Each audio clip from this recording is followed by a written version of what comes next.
नमस्कार. मी अश्विनी कुरुंदकर असे गावकर, जिल्हा परिषद केंद्रीय प्राथमिक शाळा डिग्रस येथे प्राथमिक शिक्षिका आहे. आज स्वातंत्र्यवीर सावरकरांच्या जयंतीनिमित्त हिंगोली येथील सावरकर मित्र मंडळाच्या वतीने आयोजित या व्याख्यानमाला सप्ताहात माझंही हे छोटंसं योगदान देत असताना मनस्वी आनंद होत आहे. या व्याख्यानमालेचे मान्यवर आयोजक, अध्यक्ष आणि पदाधिकारी सावरकर मित्रमंडळ हिंगोली आणि या कार्यक्रमाच्या यशस्वीतेसाठी प्रयत्न करणारे सर्व सावरकर प्रेमी आणि या यूट्यूबच्या माध्यमातून देशभरातून या कार्यक्रमाला प्रतिसाद देणारे सावरकर भक्त, मान्यवर प्रेक्षकगण, सर्वप्रथम स्वातंत्र्यवीर सावरकरांच्या चरणी शतशः अभिवादन करते आणि माझ्या आजच्या मनोगताला सुरुवात करते. स्वातंत्र्यवीर सावरकरांचे नाव उच्चारले की काही ठराविक रूपे डोळ्यासमोर उभी राहतात.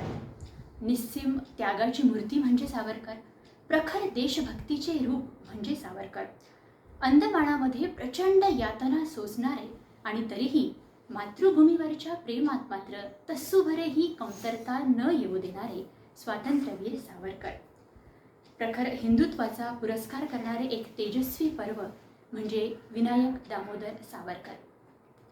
प्राचार्य शिवाजीराव भोसले यांनी यांच्या एका लेखामध्ये असं म्हणाले होते की देवदानव युद्धामध्ये देवाच्या परित्रणासाठी एकदा दधीची ऋषींच्या अस्थीपासून एका कणखर अशा वज्राची निर्मिती करण्यात आली. त्यानंतर त्या वज्राचं काय करायचं असा प्रश्न घेऊन त्या विचारात गुंतलेल्या विधात्याला सावरकर नावाचं स्वप्न पडलं असावं. एवढा कणखरपणा, अभेद्यपणा घेऊन जन्माला आले ते स्वातंत्र्यवीर सावरकर. सावरकर हा एक आग्रह होता, हा एक निग्रह होता, एक अट्टहास होता. तो आग्रह होता स्वातंत्र्याचा, तो निग्रह होता विज्ञाननिष्ठतेचा आणि तो अट्टहास होता त्यांच्या निर्भीडतेचा. शब्ददेवताही थकून जाईल इतकी ज्यांची महती आहे, इतके विविध पैलू सावरकरांचे आहेत, जे अनेकांनी आपल्या लेखणीतून उतरवलेले आहेत, अनेकांनी आपल्या शब्द सामर्थ्यातून मांडलेले आहेत. त्या सावरकरांच्या अनेक पैलूंना स्पर्श करण्याआधी ते सर्वच निस्संशय प्रेरणादायी आहेतच. पण आज या व्याख्यानमालेच्या निमित्ताने मी बोलणार आहे ते साहित्यिक सावरकरांबद्दल. श्रेष्ठ दर्जाचे महान साहित्यिक, श्रेष्ठ कवी म्हणून सावरकर किती महत्तम आहेत, किती उच्च पातळीचे आहेत, हे मला आजच्या माझ्या मनोगतातून मांडण्याची इच्छा आहे. 28 मे 1883 या दिवशी नाशिकजवळ भुगूर या गावी सावरकरांचा जन्म झाला. सावरकरांचे वडील दामोदरपंत हे टिळकांचे भक्त होते. अतिशय स्वाभिमानी आणि करड्या स्वभावाचे असे ते गृहस्थ होते. त्यांच्या घरी एकदा अपरात्री दरोडेखोर आले होते आणि त्यांनी दामोदरपंतांनी स्वतः तलवार हातात घेऊन त्या दरोडेखोरांना परतवून लावलं होतं. असा निर्भयपणा त्यांच्या अंगी होता आणि हेच संस्कार सावरकरांना वडिलोपार्जित वारशाने मिळाले असं म्हटल्यास हरकत नाही. त्यांचा भगूर येथील वाडा जर आपण पाहिला तर तो एक संस्कार पीठच होता. त्याच्या एका दालनामध्ये त्यांना पूर्वजांना मिळालेली, एक पेशव्यांकडून मिळालेली मानाची पालखी ठेवलेली होती. एका दालनामध्ये पूर्वजांच्या शौर्यकथा सांगणारी शस्त्रास्त्रे ठेवलेली होती आणि एक दालन, घराचा एक भाग अद्वितीय अशा ग्रंथांनी भरलेला होता. कवी दामोदरपंत, त्यांचे वडील दामोदरपंत हे सुद्धा कवी प्रकृतीचे होते. ते जेव्हा वाड्यामध्ये चक्रा मारत असत तेव्हा नाथांचे अभंग गुणगुणत असत, नाथांचे भारुडं गुणगुणत असत, रामदासांच्या गाथा त्यांच्या तोंडी असत, तुकारामांच्या गाथा त्यांच्या तोंडी असत, रामदासांचे मनाचे श्लोक ते गुणगुणत असत, शाहिरांचे पोवाडे गायले जात असत.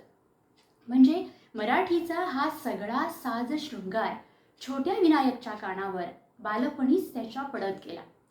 आणि आत्ता जी दोन रूपं आपण पाहिली की एकीकडे छोटा विनायक शस्त्र बारजून खेळत होता आणि एकीकडे ग्रंथ हाताळत होता. मोठ्या सावरकरांच्या अंगी सुद्धा असे दोन्हीही गुण त्यांच्या व्यक्तिमत्वामध्ये आपल्याला पाहायला मिळतात. दोन्हीही बाजूंनी त्यांचं व्यक्तिमत्व विकसित झालेलं आपल्याला पाहायला मिळतं. कवी मोरोपंत, वामन पंडित, मुक्तेश्वर यांचा प्रभाव सावरकरांवर होताच. पण याशिवाय पाश्चिमात्य विचारवंत, पाश्चिमात्य जे महाकवी आहेत मिल्टन, होमर, ह्यांचा सुद्धा अभ्यास सावरकरांनी केलेला होता. अगदी लहानपणीच त्यांनी संपूर्ण महाभारत वाचून काढलेलं होतं. बहुतेक त्यांचं हे बाळ रूपच आपल्याला सांगत होतं की सावरकर मोठेपणी महान साहित्यिक बनणार आणि नक्कीच नावारूपाला येणार. मराठी भाषेत सावरकरांनी विपुल लेखन केलेलं आहे. जवळपास 6000 पेक्षा जास्त पानांचं लेखन सावरकरांनी मराठीत केलेलं आहे. एक कवी म्हणून तर सावरकर समोरच्याच्या मनावर अधिराज्य गाजवतात. त्यांच्या अनेक कविता प्रसिद्ध आहेत. अनेकांच्या तोंडी हे गीत असतं. नेमजसीने, जयोस्तुते, शिवाजी महाराजांची आरती, स्वातंत्र्य देवतेची आरती, तानाजीचा पोवाडा अशा कित्येक त्यांच्या रचनांचा आपल्याला उल्लेख करता येईल. सध्या बाजारामध्ये स्वातंत्र्यवीर सावरकरांच्या 41 पुस्तकांचा संग्रह आपल्याला घेता येतो, पाहायला मिळतो. यामध्ये अंदमानच्या आठवणी, भगूरच्या आठवणी, माझी जन्मठेप, 1857चं स्वातंत्र्य समर आणि सावरकरांनी लिहिलेली काही पत्रे त्याचा संग्रह, त्यांच्या अनेक कवितांचा संग्रह, त्यांच्या विविध अनुभव लेखनांचा संग्रह, अशा कित्येक गोष्टींनी ते अनुभव संपन्न अशी पुस्तकं आहेत जी आपल्याला आज उपलब्ध आहेत वाचनासाठी. माझी जन्मठेप हे तर त्यांचं आत्मचरित्र वाचताना आजही आपल्या मनात भावनेचा कल्लोळ उठतो. जे वाचणं असह्य ते सोसणं सावरकरांना कसं जमलं असेल हा प्रश्न आपल्या डोळ्यात अश्रू उभे करतो. त्यांच्या संपूर्ण साहित्य संपदेचा आढावा घेणं इथे शक्य नाही, पण काही साहित्यकृती ज्या रसिकांच्या, ज्या इतिहासकारांच्या, प्रेक्षकांच्या मनावर राज्य करतात त्यांचा आवर्जून मी आज इथे उल्लेख करू इच्छिते. सर्वात महत्त्वाची आणि आपण सर्वांनी वाचायला हवी अशी साहित्यकृती म्हणजे त्यांचं आत्मचरित्र माझी जन्मठेप. सावरकरांना सलग 2 जन्मठेपांची शिक्षा सुनावण्यात आलेली होती. म्हणजे 25-25 वर्ष असं एकूण 50 वर्षांची जन्मठेपेची शिक्षा सुनावून त्यांना काळ्या पाण्याच्या शिक्षेसाठी अंदमानला धाडण्यात आलं. त्यांचे बंधू गणेशपंत हे आधीच तिथे हजर होते. एका आईची 2 लेकरं भरल्या ताटावरून उठली होती. तिथे चापकाचे फटकारे खात होती, घाण्याला झुंपली जात होती. सावरकरांच्या हातात वेड्या ठोकून त्यांना टांगून ठेवलं जात होतं. जिवंतपणी मरण यातना हे दोघेही बंधू सोसत होते. कशासाठी? कोणासाठी? देशासाठी, देशाच्या स्वातंत्र्यासाठी. या सर्व यातनांचं वर्णन सावरकरांनी त्यांच्या आत्मचरित्रामध्ये केलेलं आहे. कित्येक जणांनी आत्महत्याही केल्या. सावरकरांच्या समोर त्यांच्या सोबत्यांनीही आत्महत्या केल्या. पण सावरकर मात्र या सर्व यातनांना पुरून उरले, तेही एका तेजस्वी पर्वाच्या रूपात. सावरकरांवर अनेक आश्चर्यकारक अशा टिप्पण्या केल्या जातात. त्यामधली एक आश्चर्यकारक अशी टिप्पणी ही आहे की इतक्या यातना सोसणाऱ्या सावरकरांची प्रतिभा इतकी जिवंत कशी राहू शकते. हे अलौकिक कार्य कदाचित हा एकच व्यक्ती घडवू शकत असते. आज आपण करोना काळातील समस्यांमुळे घरी आहोत. सर्व सुखसोयींनी सुसज्ज असं आपलं घर, आपली माणसं, आपल्याच घरात आपल्याच सुरक्षिततेसाठी काही महिने राहणं आपल्याला जड जात आहे. बाहेर काहीतरी निमित्त काढून फिरण्याचे आपण निमित्त शोधत आहोत. पण सावरकर मात्र 50 वर्षांची काळ्या पाण्याची शिक्षा हसत हसत अंगावर घेतात. काय तो संयम, काय ती सहनशीलता, काय तो आत्मविश्वास. अशा सावरकरांचं चरित्र वाचलं की आपसूक आपल्या ओठी शब्द येतात. सावरकर म्हणजे तेजोनिधी लोह गोल, भास्कर तो गगनराज, दिव्य तुझ्या तेजाने झगमगले भुवन आज, हे दिनमणी व्योमराज. सावरकरांच्या एका प्रसिद्ध कवितेचाही मला इथे उल्लेख करावासा वाटतो. प्रत्येकाला ही कविता माहीत आहे. नेमजसीने परत मातृभूमीला, सागरा प्राण तळमळला. या कवितेच्या इतिहासाविषयी मला आज थोडंसं बोलावंसं वाटतं. एक जीवनाच्या प्रवासामध्ये सावरकरांवर एकदा अशी वेळ आली होती की चहूबाजूनी संकटाचं वादळ त्यांच्या भोवती घोंगावू लागलं. त्यांचं लंडनमधील कार्य जवळपास उद्ध्वस्त होईल का अशी शक्यता निर्माण झाली होती. त्यांच्या अनेक क्रांतिकारी घडामोडींचा सुगावा इंग्रज सरकारला लागलेला होता. त्यांचं घर मोडकळीला आलेलं होतं. कुटुंबीय अतिशय बिकट अवस्थेमध्ये होते.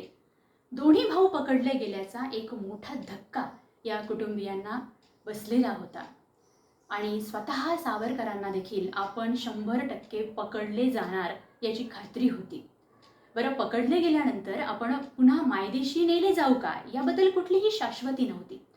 अशा विचित्र मानसिक अवस्थेत असताना सावरकर ब्रायटनच्या किनाऱ्यावर येऊन बसले. मनामध्ये मातृभूमीला परत जाता येईल की नाही असा अस्वस्थ करणारा विचार आणि समोर पसरलेला अथांग सागर. आपल्या भावनेचे सर्व आघात त्या सागरावर करत सावरकर म्हणाले, शुक पंजरी वा हरिण शिरावा पाशी ही फसगत झाली तैसी. भूविरह कसा सतत साहूया पुढती, दश दिशा तमोमय होती. ती आम्र वृक्ष वत्सलतारे, नव कुसुम सुता त्या सुलतारे.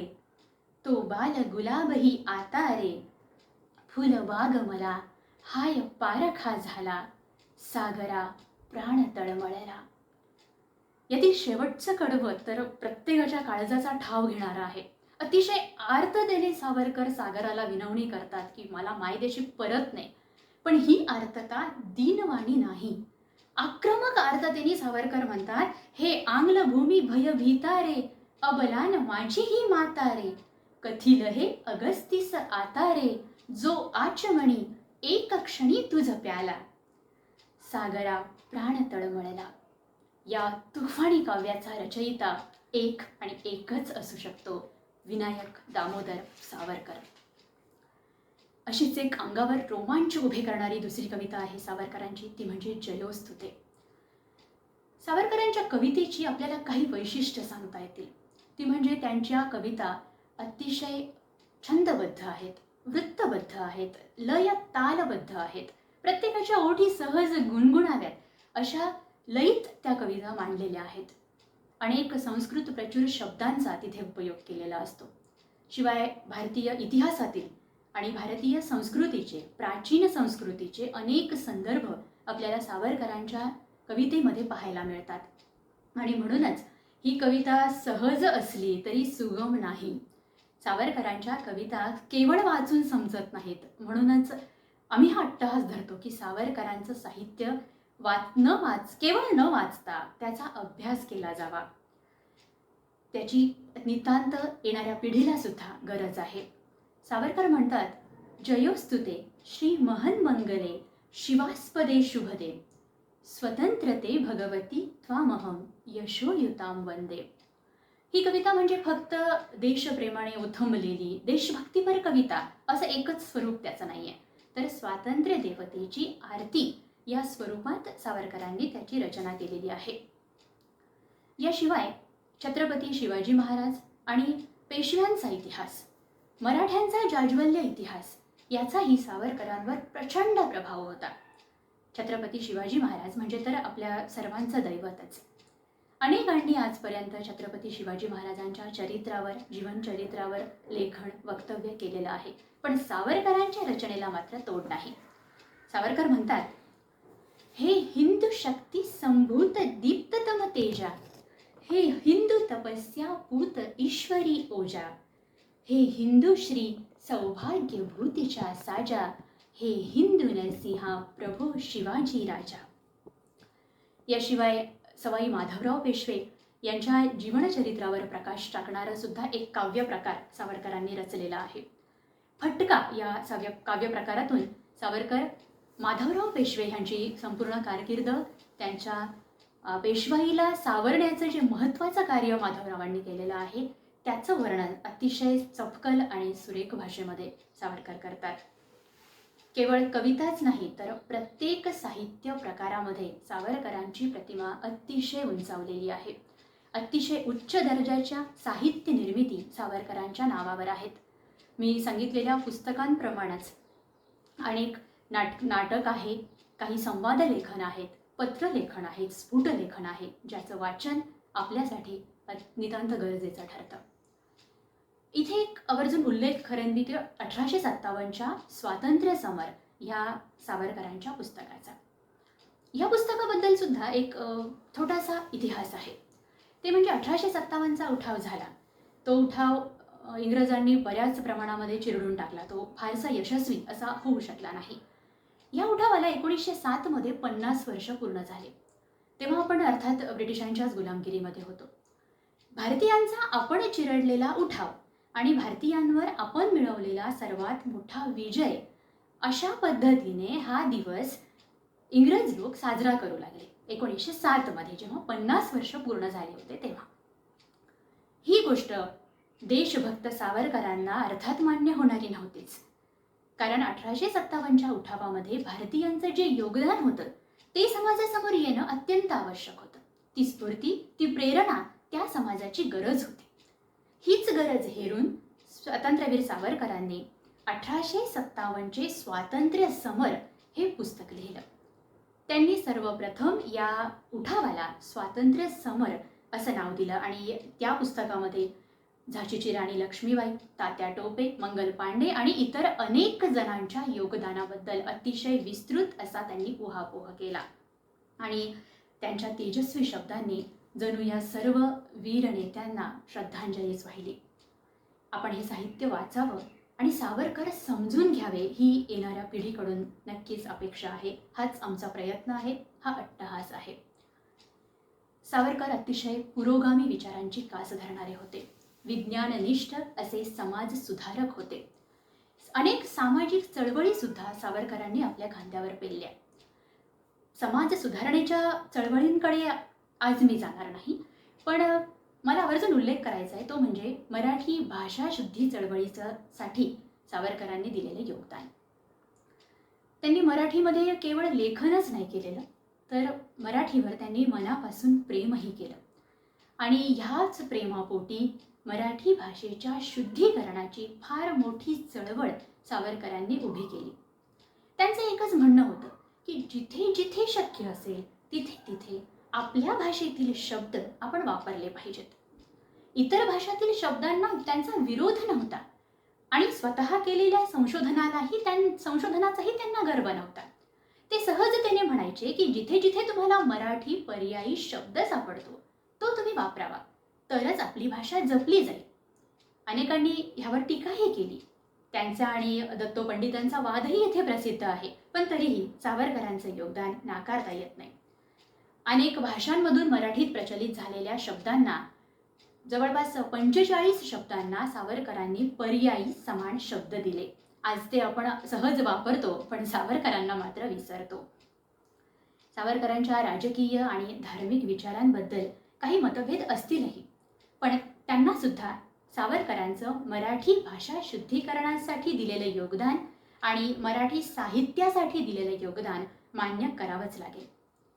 सावरकरांचं सर्वच साहित्य अनमोल आहे, पण स्वातंत्र्य लढ्याच्या काळात एका पुस्तकाने मात्र इतिहास घडवला. मॅझिनी नावाचा एक इटालियन स्वातंत्र्य सैनिक, एक क्रांतिकारक होता, जोसेफ मॅझिनी, ज्याचा सावरकरांवर फार मोठा प्रभाव पडलेला होता. सावरकरांच्या लंडनमधील वास्तव्याच्या काळामध्ये त्यांनी मॅझिनीबद्दलची अनेक पुस्तकं, जिथे जिथे मॅझिनीचा संदर्भ सापडेल अशा अनेक ग्रंथांचा अभ्यास केला आणि त्यांच्या या अभ्यासातून अवतरलं ते म्हणजे जोसेफ मॅझिनी, आत्मचरित्र आणि राजकारण.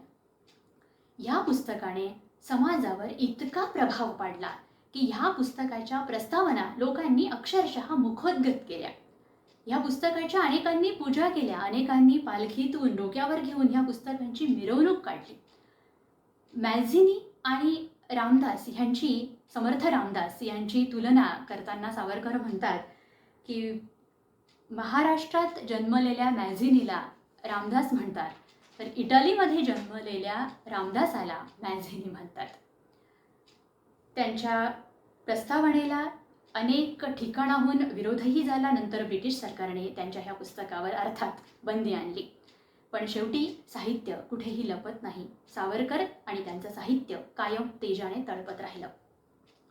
असे कितीतरी संदर्भ, कितीतरी लेखन आपल्याला जागोजागी सावरकरांचे सापडतात, जे देता येतात. सावरकरांना जन्मठेपेच्या ज्या खूप भयान शिक्षा झालेल्या होत्या, त्यातच त्यांचा अंत होईल, बहुतेक ते मायभूमीमध्ये परत येणार नाहीत अशी भीती अनेकांना वाटत होती. पण सावरकर या सर्व यातनांना पुरून उरले. काळ हरला आणि सावरकर उरले. उलट वापस येऊन अनादि मी अनंत मी अवध्य मी भला जिंकील रिपू कवन असा जगती जन्मला, असा सवाल त्यांनी काळालाच केला. त्यांच्याच शब्दात, अट्टहास करीत जाई धर्मधारिणी मृत्यूसीच गाठ घालू मी घुसेरणी. अग्नी जाळी मजसीना खड्ग छेदितो भिवणी मला भ्याड मृत्यू पळत सुटतो. खुळा रिपू तया स्वये मृत्यूच्याच भीतीने भिवू मजसी ये. अनादि मी अनंत मी अवध्य मी भला जिंकील रिपू कवन असा जगती जन्मला. असे सावरकरांचे चरित्र साहित्य आपण अभ्यासावं, वाचावं, सावरकर समजून घ्यावे. हा या एकच अट्टहासासाठी या विषयाची ही छोटीशी मांडणी. या निमित्ताने सावरकरांबद्दल काहीतरी वाचता आलं, त्यांच्या शब्दांना स्पर्श करता आला. त्यांच्या चरणाला स्पर्श करण्याचं भाग्य आपल्याला लाभलं नाही, पण साहित्याला स्पर्श करता आला हे भाग्य आज मला लाभलं. ही संधी मला उपलब्ध करून दिली त्याबद्दल सावरकर मित्रमंडळ हिंगोली यांचे मनस्वी आभार. धन्यवाद.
तुझा